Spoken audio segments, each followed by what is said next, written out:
be recording this. And welcome everyone to our master class.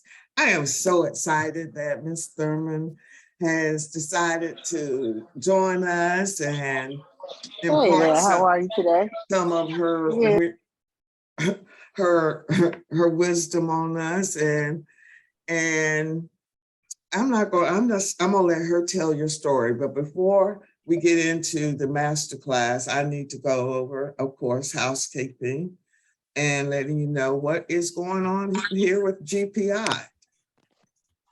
Okay. Again, what I encourage is everyone in the chat feature, because we're all about networking, collaboration. Put in the chat your name, business name, location, email, your background, where you're located. Are you interested in teaming? It's all about collaboration. That's how we do this in GPI. Also, for those of you who are going through the program, or currently in the program, or graduated from the program, if you know someone that could get into this game, let them know we're having an information session tomorrow. You can scan the code and send them the link. Our next cohort is going to be Tuesday night, November 1st. This will be the last cohort for the year. We currently only have 15 slots remaining. I always want to cap it at 25. So if you are interested or know, I would recommend that you go ahead and tell them to get onto this train. Also, if you're interested in purchasing my book, That's Crazy, Recognize Crazy, please scan the code, because it is a lot of wisdom in the book. Lastly, you also need more information on us, please scan the code, and all our social media links are associated in this code. Please subscribe. Let's spread the word about GPI community. The more we build, the more we all are winners. But again, today I'm excited about having Ms. Thurmond, and she's going to talk to us about her role and her experience in working with small businesses at SBA. Joyce, I'm going to put the spotlight on you. Okay. Can you give us a little background? Well, let me tell you how I met Joyce. Again, I was working in the Philadelphia district office, and I relocated here in 2012 to this Atlanta district office, and I ran into Joyce. And I'm always inquisitive. I'm like, well, what do you do here in SBA? And I think at that point, maybe you were still the PCR. And then you started explaining to me what a PCR did. And I was like, ooh, you have a lot of power here. How come I've never heard of you or even heard of that office? And once I understood your role and your position, I knew that small businesses need to understand how to work with that office. What is that office? Because again, I'd been in this space for 20 years and never heard of the things in PCRs, Office of Government Contracting, Certificate of Competence, all of those areas that are managed by the Office of Contracts. So if you would, could you just give us your history? Let us know how you got and how you started. And also thank you again for your service with SBA. You retired in December after how many years? Over 42 years. 42, yeah, y'all give her a hand. Yes. Thank you for your service. Well, thank you. Thank you, Paula. If you could go ahead and give us a little intro on your background and how you started with SBA. Well, I moved here, just to give you a little background on myself. I moved here to Atlanta, Georgia in 1984. Just newlywed, just got married. After about a week, I said, "Oop, I need to go find me a job." I was already working with the Department of Defense, the Navy out of Charleston, South Carolina. And so moving from government to government during that time was relatively easy. So I told my husband, hey, I'm gonna go out here Monday and find me a job. I did. I went out, went to the small business disaster, and the young lady said, oh, I just filled the position, but I have a friend who is looking to hire. And I said, I'm new to the area. I'm not familiar with Atlanta, don't know how to get around. She said, oh, you can get on the train. I did. I went at that time, it was called Procurement Assistant Division. I met this gentleman by the name of John Latimer. He's now deceased. And we talked, he interviewed me. He said, you got the job. Like, oh, wow, that was easy. So I started out in what is now called the Office of Government Contracting. And this particular office covers a number, and I'm always amazed, Paula, how many small businesses that just don't know that we exist, right? Because it covers stuff like the certificate of competency, the size program, the forestry program, the subcontracting program, the prime contracting program, the waivers of non-manufacturers, you name it, as it relates to contracting, we cover it. And what does cover mean? I think most of us are introduced to you when we don't want to get introduced, when somebody's requesting a certificate of competence. What is a certificate of competency? People don't even know what that is. You know what I mean? We introduced to your office in sometimes not the right way. I want the positive and the good. So let's start with the certificate of competency, right? So you asked the question, what is the certificate of competency? So when small business, it gives a small business another chance at winning a contract. I can remember getting calls from small businesses and they say, hey, I got a contracting officer who said that I was in line for a contract, but for some reason, they don't want to award the contract to me. So I would say, then what did you say? And they said, well, I just said, okay. I said, well, when you just said, okay, what you've done is you have waived your right. Mm-hmm.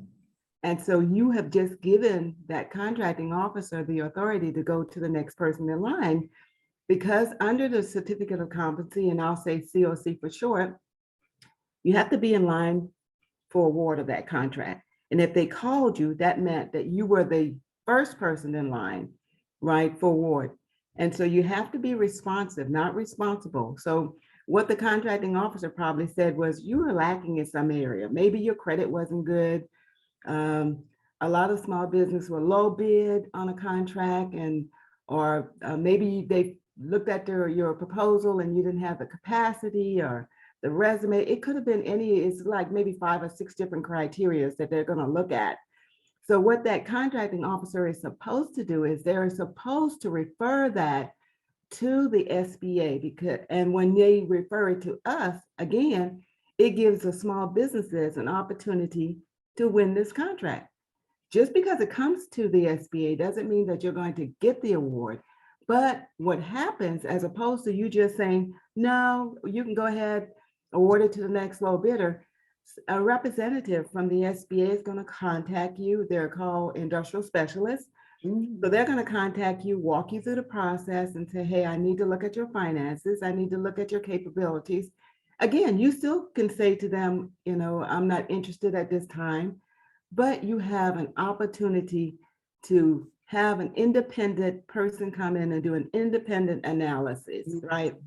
So if SBA agrees with the contracting officer, then we will not we will say, go ahead, you can award to the next low bidder.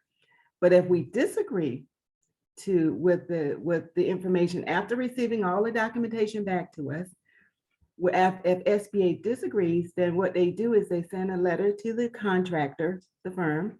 They send a letter to the firm, or they communicate via email or personally to the CO and say, we have found that this company can perform this contract. So we want you to go ahead and award this contract to the contractor.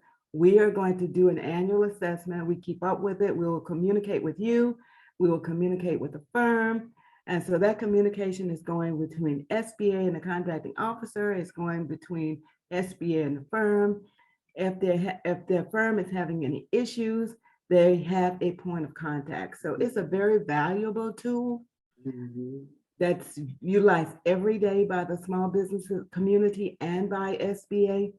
A lot of the contracting officers, they feel like, do I have to do this? Do I have to refer it? Yes, they have to refer it. And they sometimes don't want to, because they feel like SBA is just going to say, go ahead and award it. And that's not the case. They actually go through the process of reviewing the finances of that firm. They take a look at the firm's technical expertise to see if the firm actually have the capability. We look at CPARs, and that's that database that you're putting in information, that the contracting officers are putting information in saying, yes, this particular contractor has had a contract with me and has done well, or this particular contractor has had a contract with me, they didn't do so well. And even with that, it's not a bad thing, because guess what?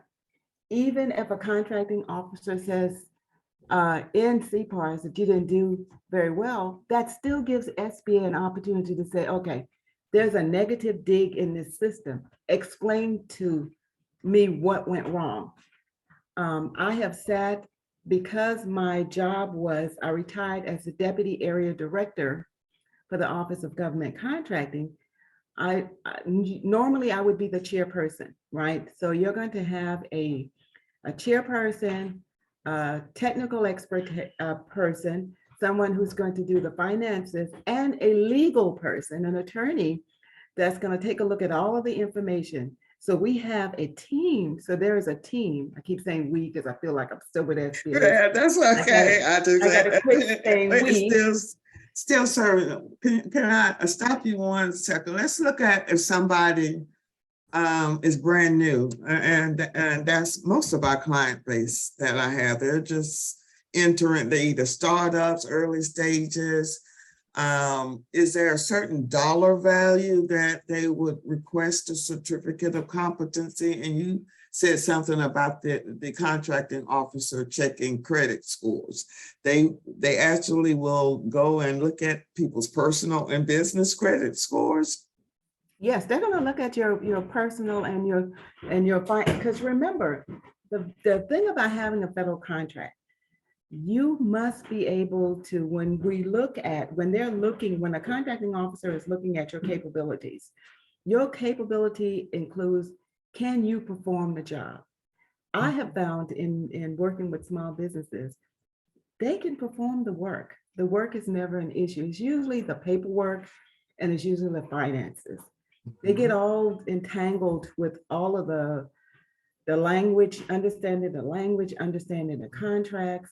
So it's usually the paperwork that they get kind of baffled with and have an issue with. It's not the work itself.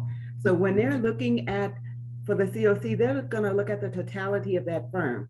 Can this company, because they're going to look at your D&B, your Dun and Bradstreet report, your business financial history. So if you are a startup company, and we do have, I've been in SBA and have seen COC referrals that have come in and was denied, or the contracting officer had sent in the referral to SBA because they didn't know what to do, because they said the firm was new, they didn't have enough information to make a decision. Well, what we did was we went back to the firm. The loan officer said, okay, do you have a line of credit? Do you have other contracts, commercial contracts? Because remember, a lot of government contracts will say, have you ever had federal contracts or contracts similar to the contract that you're bidding on? So it doesn't have to be a federal contract that you had, but it has to be a contract that maybe that are similar. So we do, they have seen new contractors come in, and COCs have been awarded to those new contractors based on the technical expertise, based on the person who was reviewing their application, seeing that they may have never had a federal contract, but they've had commercial contracts. The reviews from their commercial customers were very good. And based on that information, they've said, yeah, we would like for you to award it. Now, the dollar amount, there is no dollar amount. It's usually anything over, it's like what has to be advertised, usually anything over 25,000. So there's not a dollar amount that you can put on a certificate of competency review. It could be from 10,000, honestly, to 100 million. We've seen them all. You know, when you see the small one, you're like, oh, go ahead and give them this contract. It's so small. You know, why so you guys are really the advocate for the small businesses. And as I say, that's just one aspect of it. And so can you elaborate on the PCR and the CMR and how that also ties into that office and how small businesses can leverage the PCR and are they available to assist in introductories? How do they get to the PCRs? Although I know SBA is very understaffed and it's a catch-22 because I've been on both sides. You want to serve the businesses, but you don't have enough time because it can be overwhelming. So can you address you're that? Absolutely correct. I will tell you though, when I was a PCR, the PCRs are, I would say, one of SBA's kept secrets, right? They're located under the prime contracting program, and their mission is to make sure that small businesses are getting their fair share of the procurement dollars. So the way that they do that, PCRs, and the PCR stands for Procurement Center Representative. There are 6 area offices across the country. They're all headed by area directors. And under the area, so remember me saying that covered, and you said, well, what do you mean when you said covered? You remember starting off with that? So when we talk about PCR have coverage, they are assigned to a military installation or a civilian installation, and their primary mission is to carry out SBA's policies and SBA's programs. So if a contracting officer, and I'm trying to break it down without using government language, because I tend to do that a lot. So if a contracting officer has a requirement or a job or a set aside, whatever you want to call it, then they're supposed to do a market research. They're supposed to make sure that they're looking to include small business, not exclude small business. The beauty of having a PCR assigned to installations is that because a PCR is assigned, that PCR gets to review their acquisition. So when the contracting officer let's say they want to build a courthouse, GSA builds courthouses across the country. I remember having an issue with the small business office. They did a market research, and I was reading the market research documents, and I said, well, your market research document is insufficient. And can you explain to the audience, how does the government do the market research? How are you defining market research? Sure will, because this was the reason why I said it was insufficient. The contracting officer said, well, I know a couple of mom and pops and they can't do it. And I said, well, first of all, a market research is actually going out to the small business community. They can use the information from dynamic small business search. And if you're a small business, you need to be in that database. You're required to be in that database. Or they can use if a contracting officer has a database of firms that is in that line of work, they can use that. There are just a number of tools. They can advertise it on FedBiz Ops to say, hey, we're getting ready to build this courthouse. We're looking for different categories of small businesses. Are you interested?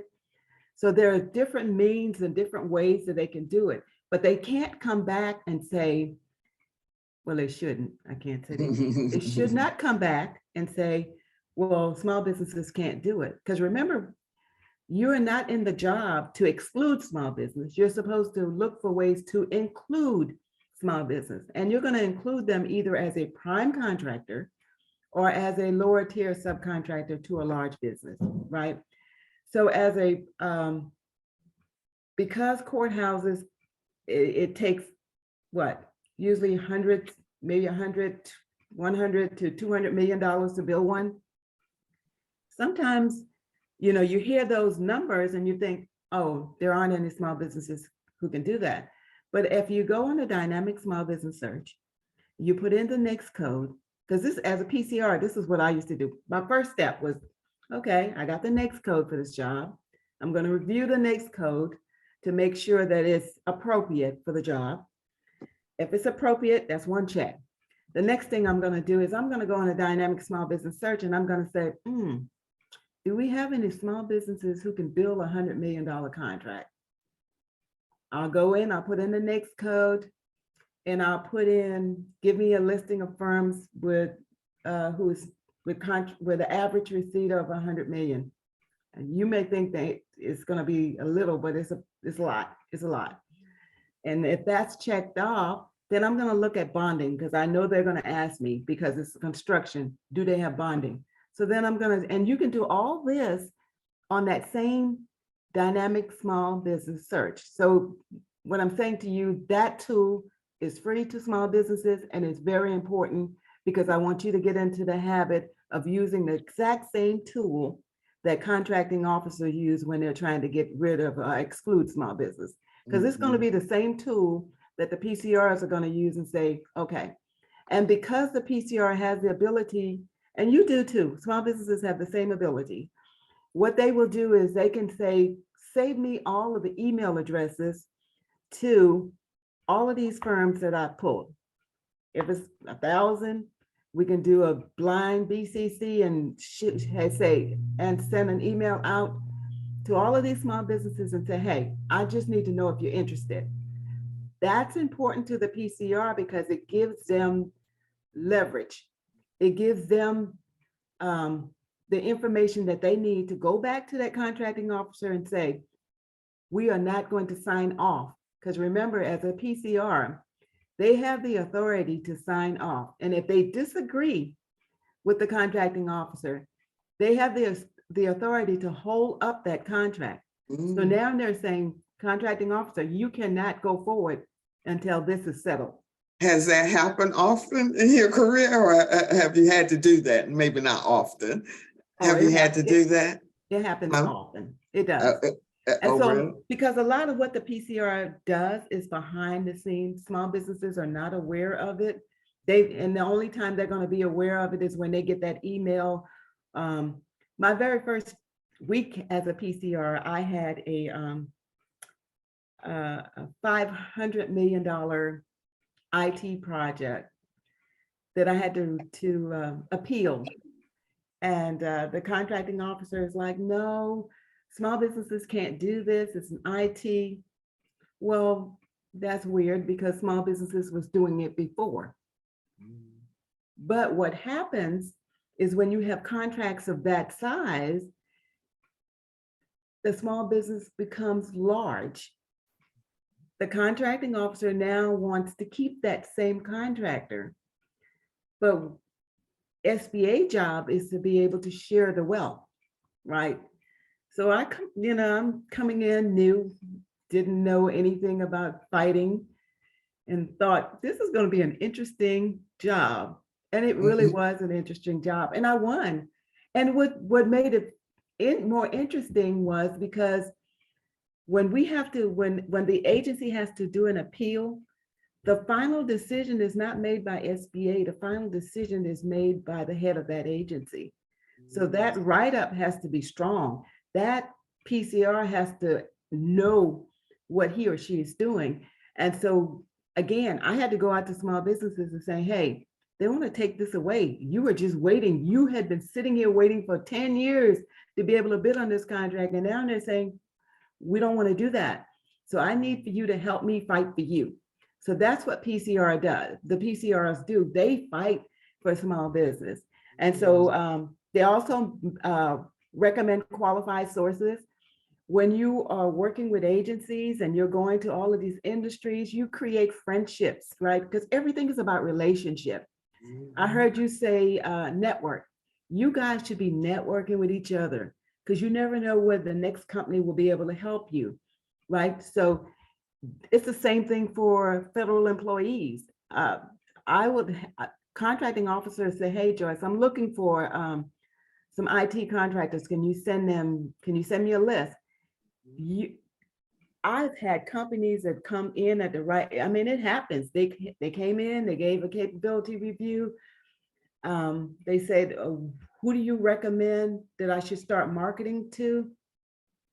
Which is easy. I've been working, if you've been as a PCR, you've been working with these installations or a civilian agency. I've worked with GSA, CDC, Navy, Army.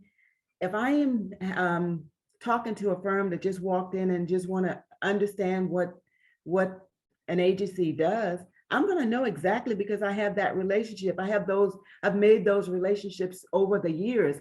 So I would say, okay, just leave me your capability statement so I can read over it. And I used to say when I was in the 8A division, Paula, I would contact my contracting officer and said, listen, all I need is for you to give this company a $25,000 contract.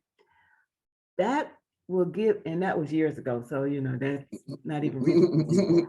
But what it did was it gave the CEO an opportunity to take a look at that firm, feel comfortable with how well that firm worked, and it gave me an opportunity to fulfill my requirements, like, because as BOSs, they had a requirement where everybody had to get a contract. So we would market the portfolio, not a firm, but the portfolio. So when a contracting officer calls me up and say, hey, do you have a firm who can do this? I could say, I just had a firm that came in the other day and I want you to take a look at this firm. And even if they don't have a acquisition ready or a job ready, if they come in and they do a capability and I'm impressed, really impressed, I do forward it and say, hey, to my small business office and say, hey, take a look at this firm. Keep them on speed dial because they're a very good company, financially stable, have the capabilities to perform the requirements. I've been taking a look at some of the things that you got coming up, and I think you should take a look at this company. It has worked. And we've had companies who've come in at the right time, and they were able to get contracting opportunities. You just said something interesting because you were there again and was able to see the transition of the 8A program. And I heard you say that you all had to market the portfolio. And you all also were contracting officers and actually signing off on those contracts as opposed to now. So what advice would you give my 8A firms now where that structure and that type of support is not necessarily available based on when you started working with 8A companies? That's an interesting question, because when I started, because SBA was the contracting officer, so it was it used to be a tripartite agreement. So the contract used to be between an agency and SBA let the contract out to the contractor, to the 8A firm. Well, that meant we actually, the agency actually had to have a good, warm, fuzzy feeling about that company. I came in during the time where SBA was, doing progress payments. So if a company was didn't have the finances, we were able to give them the That funding. makes sense. And it made perfect sense, right? Because we were really developing these companies from cradle to grave. So if finances was your weak area, then okay, we gave you a progress payment, we gave you advance so you can have the funding for the contract. It's irritating to get a contract and then you don't have the funding, because then you have to go the non-conventional way, right? And then maybe get a third party financer involved. Well, that means you're not going to have any profit, but companies would do it, right? Because they need to get the experience. Mhm. And so you do what you have to do to survive, and they did it. Now, because the contract is just strictly between the firm and the agency, the firm actually have to make sure that they have all their ducks in a row. If you don't have your ducks in a row, then you need to be honest with yourself and honest with the contracting officer, right? Make sure, this is why joint ventures and teamings and all the other things came into play. Mhm. So Mhm. when they got away from contracting, they said, okay, we got to figure out a way to be able to help small businesses. Mhm. How can we help small business? So we're going to allow them to be able to team, right? To joint venture with other firms. And all those things are good, but with any good marriage, you better do your courting. Amen. Okay, I will tell you, I have had situations where people married for looks, didn't work out. So there's a courting period in anything, and Yes. even in business, Yes. you need to find out about the company that you're getting ready to do business. And that's whether that company is large or small. I've seen it in both arenas. I've seen large businesses take advantage of small business because small businesses don't have the resources, they don't have the attorneys, they don't have the staffing. Large business knows that they have all these things in place, so if they want to string them along, they can. But guess what, small businesses, you do have advocates, and you need to find out who your advocates are, how you can contact them. Don't be afraid to ask the questions. Don't be afraid to get the SBA involved, all the contracting officer involved. That's their job.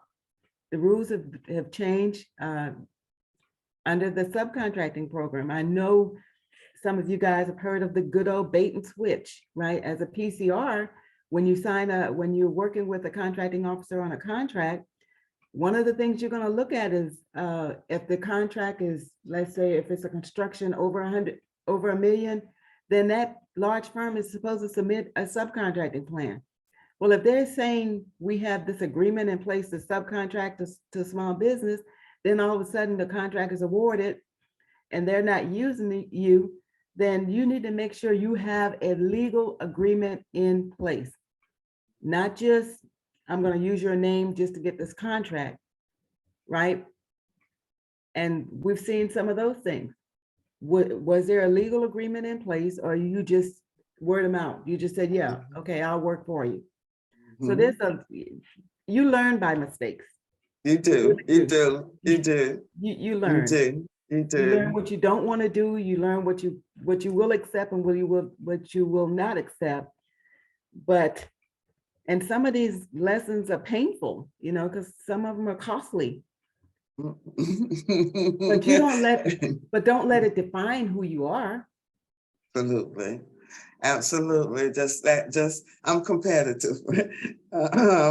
You just gotta scratch what they say, just fall down and come back up. Exactly. So you also worked as a loan specialist too. So that's why I say you are a master contractor. Yeah. So what do you find? I heard you say that the challenges you find with most small businesses, it will be the access to capital, right, and not necessarily the technical expertise. How do small businesses, again, position themselves to not, to go over, get above those challenges. One of the things that small businesses can do, take advantage of everything that's available to you. Learn about all the programs that are available to you. If you're an 8A contractor, utilize that program to your benefit. I would suggest though, before you, if you're not an 8A contractor and you're looking at it, then look at contracting opportunities that are, the small business set aside, because you want to have some kind of base. So once you've had a small business set aside or a small contract, then you have contract, the agencies are going to look at you and say, okay, you're marketable, right? So, because a lot of the contracting, like Paula just said, the resources for the federal government across the board they're not there. I mean, they just are severely understaffed. So when I came into the program, we had a huge staff where you had contracting folks who were willing to sit down and walk you through the process. They're no longer there. So you have to do your legwork, right? You have to take the classes that are being offered with Paula and be able to learn the language. If you are a service contract, what is it that DCAA is going to be looking for? Things of that nature. If I don't have finances, which is one of the issues, how do I get finances? And there are programs out there that will help you. It may be painful. You may have to restructure your business for a minute, but it's just for a short period of time. Don't look at it as if, oh, I can't do what I want to do. No, look at it as if, okay, I'm financially strapped right now. I have these capabilities. Let me use that same database that I talked to you about, the dynamic small business search. Let me look at some firms that are in the same line of work that I'm in. Let me start marketing myself to some of these CEOs and say, okay, and be honest with them. Okay, I am looking to be a lower subcontractor to you because I need to build up my finances. So you have to think outside the box on how you're going to do it. How are you going to put yourself in a financial windfall, per se, right? What's the standard turnaround time for payment? And if there's a slow payment on the government or your prime contract? We did talk about hollering and screaming, but what's the typical time for the government to pay someone after you've won a contract? After you've won the contract, this is very important. Rules have changed to make it between 15 to 30 days, but this is the key. Only after you have submitted a complete invoice. Your invoices have to be correct. If you are awarded a federal contract, just like knowing who the contracting officer is, because the contracting officer is the only person that can make any changes to your contract, not a COR, not a contracting officer rep. Don't allow someone else to tell you to do make any changes to a contract that don't have authority, right? So just like you would want to know who the contracting officer is, once that contract is signed with the contracting officer, you want to say to the contracting officer, I need to have a personal relationship with the person who will be reviewing my invoice. I need that person's point of contact information. Contact that person and say, okay, can we have because everything is electronic now, can we do a Teams, right? So I can find out from you what you want. What are your expectations when I am submitting your invoice? Because this is what happens. If you don't do that and you submit an invoice that's incomplete or incorrect, guess what they're going to do? Because the resources is low, they're going to take yours that's wrong and stick it on top of the pile and deal with the one that's correct. And that pile just keeps growing and growing and growing. And I don't know for the life of me why small businesses will wait months and not hear anything. Me, if I submit an invoice today, I'm calling you next week. Did you get my invoice? Did you review my invoice? Is there anything right or wrong with the invoice Do I need to do something? You want to make sure, because that's the only way you're going to get paid. It doesn't make sense to wait months down the road and not get paid. And for me in that first business, on my very first contract, it was a $3 million contract. And I was able to get advance payment off of those contracts. I'm not sure if they're still doing that. And is that an option? And how does that look to the government if you're requesting advance payment? Well, advance payment is still on the books. I haven't seen it being used in a very, very long time. Legally, it's still on the books. That's because it takes a lot to change the laws. But it's still there. You can request and ask. Some of your smaller agencies will probably be more amenable to doing that. But I would tell you the larger ones, I haven't seen them do that in a very, very long time. Because you think about how the system is set, especially in the industry that I was in. It was event planning, meaning as a small business, I had to come out of pocket to pay for travel, hotel expenses before I even got paid. And that's a lot for a small business to carry. And so that's why they was able to, I negotiated that I would get paid every 2 weeks until I got the cash flow going and positioned myself to get a line of credit. But see, Paula, that's the key. That's the key. You negotiated that. When a small business sits down with that contracting officer, I don't want you guys to be afraid to negotiate anything that's going to be beneficial to you. And I've found that small businesses, a lot of them don't want to ask the question. They're afraid to say, yeah, you're the government. That's what I'm saying. People, when they see the government, it's like, oh. You know. But they're afraid to ask. And I'm like, why didn't you just ask? You know, you're the government. And I think working in the government and having on the outside, you all don't understand the perception of the government. You know what I mean? Well, I understand it now. Yes. I am actually seeing it now. So I do, but I need you to be persistent. Don't give up. Everybody has a boss over them. So if you don't get an answer, I honestly, I used to get the emails that say, this is my second request. This is my third request. As busy as I am, even if it meant coming home and finding the answer, I was not going to I wasn't going to wait for that person to tell me it was the fourth request. I was like, okay, I need to answer this question. I need to find an answer. And even with small businesses, you know, they said the penny that makes the most noise gets the benefit. That is so true, because companies that would be calling me every week, I'm like, I got to find a contract. And I wouldn't make it my business to find a contract. And I was like, listen, you're going to have to help me find a contract with the company. The only problem with that is once I found that contract, they wanted another one. It's like, no, I got to help another company right now. So utilize the PCR, send them your capability statements.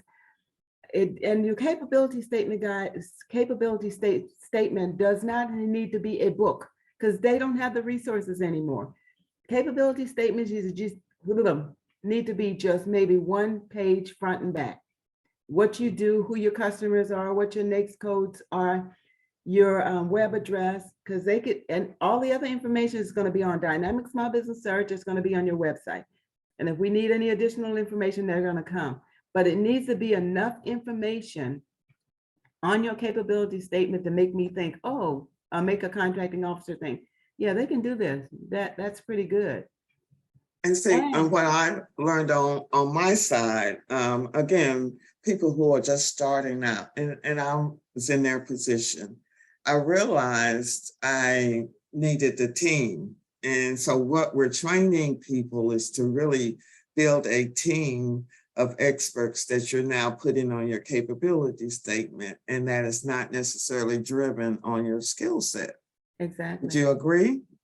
I totally agree. And you know, the teaming concept works too when you're talking about finances. Mm, Don't you mm. agree? Absolutely, absolutely. It really, And that's what we're doing part of the program, as I always say, we're dressing them up. And then we have another young lady, Dr. Chandler, who puts them on steroids and bidding.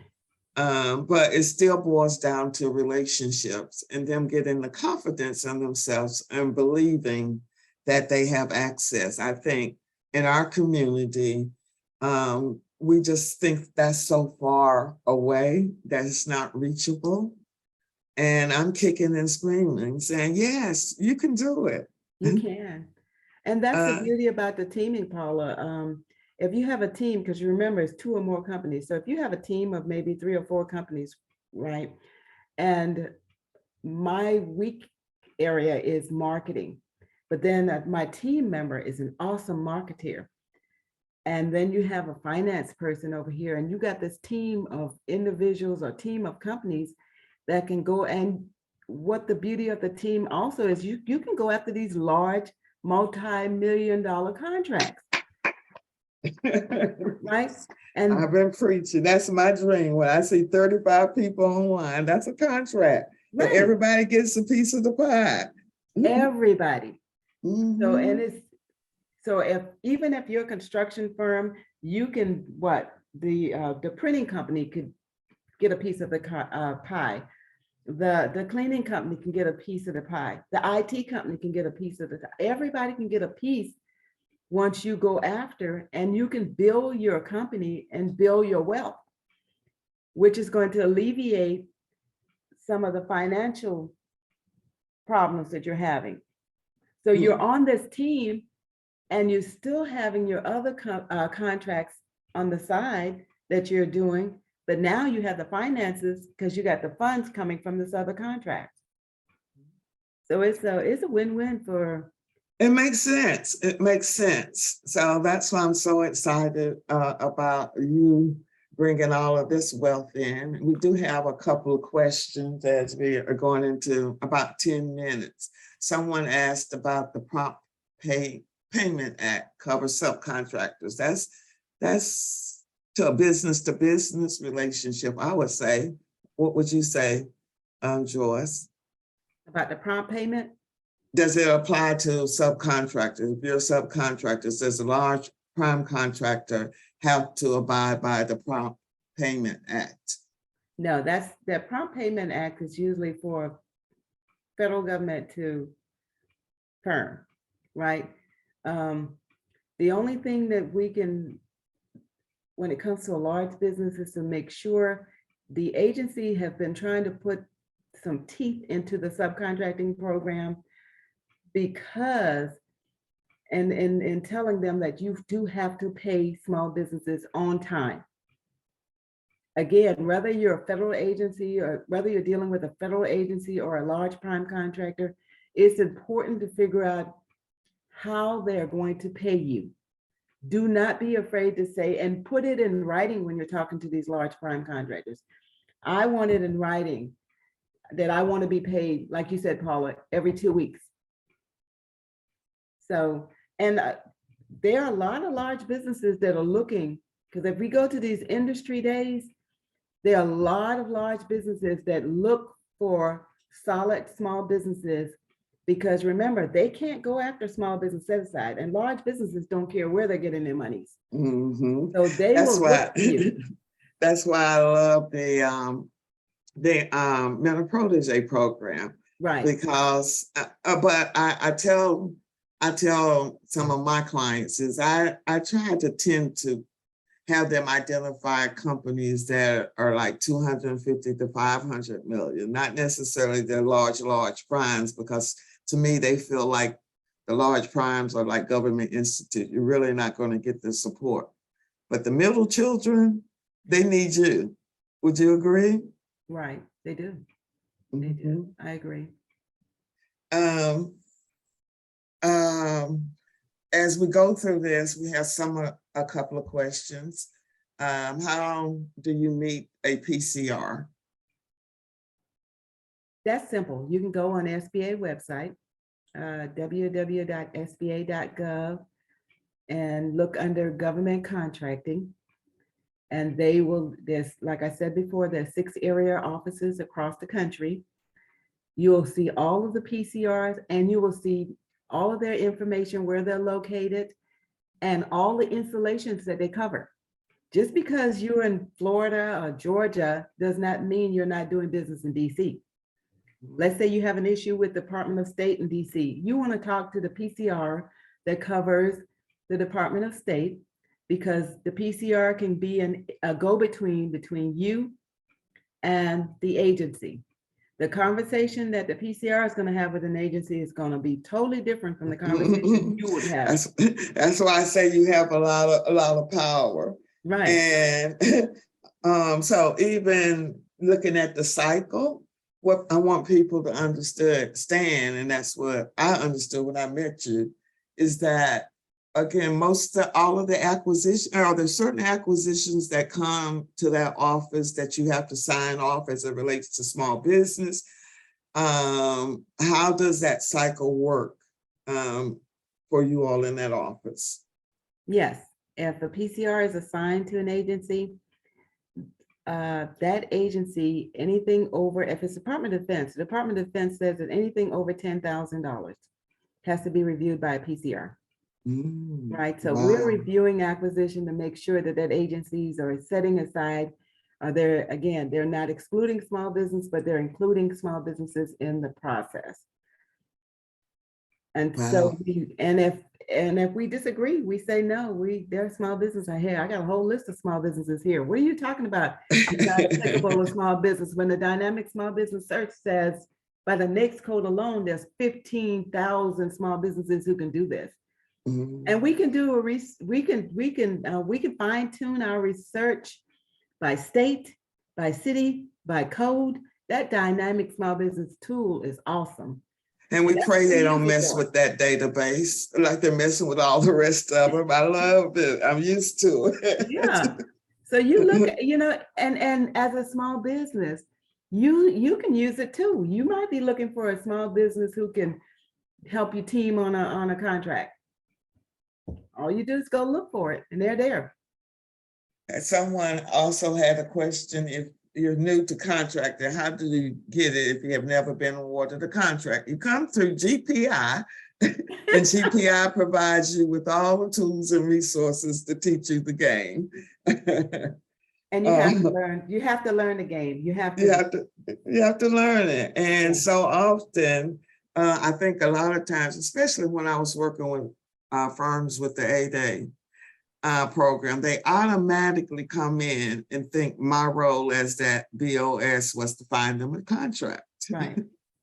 And then they'll start talking and understand that that's not my job. Right. But on one hand, based on how it was structured, and I think that's what, as they would say on the street, you get that certification, then I'm gonna give you a contract.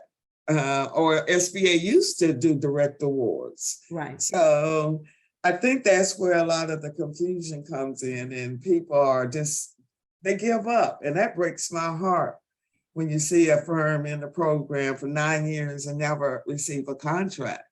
So what do you, as we close out on these last minutes, what would you advise on 2 things? For those before they get into the 8A program, if they qualified, for those who aren't in the 8A, what kind of tools would you advise for them so that they're not wasting any time? I would advise, if you're not in the program, as a small business, I would, every waking moment, educate yourself in government procurement. Take the classes. The more, have the conversations with other firms that are in the same line of work that you're in. Go to industry days. Because the more that you take the classes, the more that you have the conversation, the more understanding you'll get, right? I would suggest that you bid on government contracts because it helps you to learn the language. Remember, I said, I could be saying acquisition, which means the same as requirement. Every agency, and then I would advise that once you've done that, meet your PCRs, because remember, they are assigned to installations, right?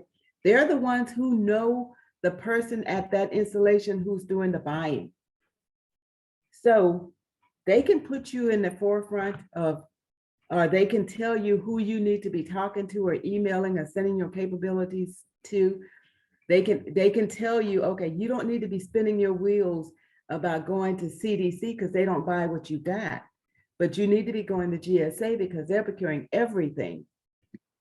And this is a small business person that you need to be talking to.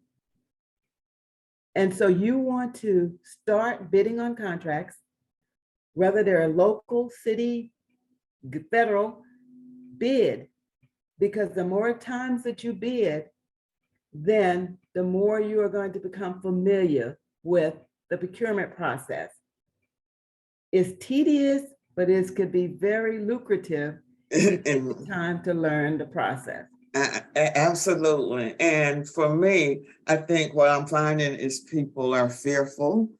You're going to have to, again, you're not, they're fearful. They go through the training. It's pretty intense. And I brought on Dr. Chandler on here. But they're fearful of still making a mistake or if they win, what happens. But that's the only way that you're going to learn. Correct. I'm excited. Joyce is accepted to start training and becoming one of the master trainers in January. I'm practicing what I preach. It's about building a team of subject matter experts that also have the same vision and values. Everybody that you marry may not, you need to date. You need to date. You need to make sure this is a good relationship that also have the same values.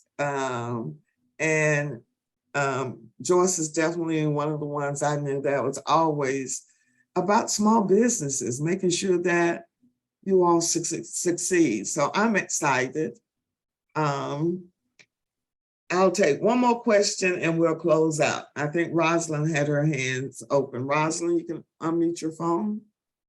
Computer, look, old school. Hello. Hello, ladies. Thank you so much for this information. It's amazing at all of the layers of information. As long as I've been, attempting to get into government contracting and taking GPI and on the steroids proposal writing with Ms. Trinette, it's just like it's so many different offices. And so as you're talking, I'm like, good grief, who knew? But I need the information, so I'm always logging on. I do have a question, and I'm hoping that you can help me with this. I got caught up in the rigmarole of the transfer of the systems on SAMS, and for some reason, my DSBS would not transfer over to the SBA. And when I went back through, I was, calling this person and calling that person, trying to call my local state representatives and everybody, and I'm stuck. And I know the importance of it. So do you have any a recommendation? You're saying you're having problems in getting it? They've been having problems with SAM.gov and the dynamic small business search for all summer. And somehow GSA and SBA system aren't talking to each other. And what's happening is the small businesses are being stuck in between. Only thing I could say is keep a paper trail. You're gonna have to just keep calling the help desk and the district office, kicking and screaming. So what district office are you in? Are you in Georgia? Mm-hmm. Yes, I'm in the Atlanta area. Okay, well, send it to start with, let's start with the second in command, Rosemary Drake. Rosemary.drake@sba.gov. Okay, send it to her and say, hey, I keep getting, I'm having a problem, and have her be the one to shoot it up the chain and let them figure out what's the problem. Because it's been a problem all summer. It's just been quiet. So Right. that's good. So you would recommend anyone that's been having problems with their systems to contact their district office? I would contact, or you can contact the prime contracting manager. What's her name? Valerie, VALERIE.Coleman, COLEMAN @SBA.gov. And she's the prime contracting manager for all the PCRs across the country. Let them figure it out. All right. And we didn't even get a chance to talk about your contracting officer role. We talked about you being a boss. We talked about lending and that experience and you able to see in that. But maybe at the beginning of next year, we can get you on before we kick off your class. And we can continue to elaborate. So what do you all think? Can you all give her a hand and thank her for her service? Love it, love it, love it. Thank you so Awesome. much. This was outstanding, outstanding. Thank you so much. Yes, thank you. Innovation. Great information. Thank you. Yes. It's the real deal here. That's what we want. So thank you again, Joyce. I appreciate you and I'll catch up with you. Thanks Okay. everyone out in Facebook land. Hope you all enjoyed it as well. Okay, thank you guys. Thank Thank you so much. Thank you. Thank you. Bye, ladies. Bye-bye.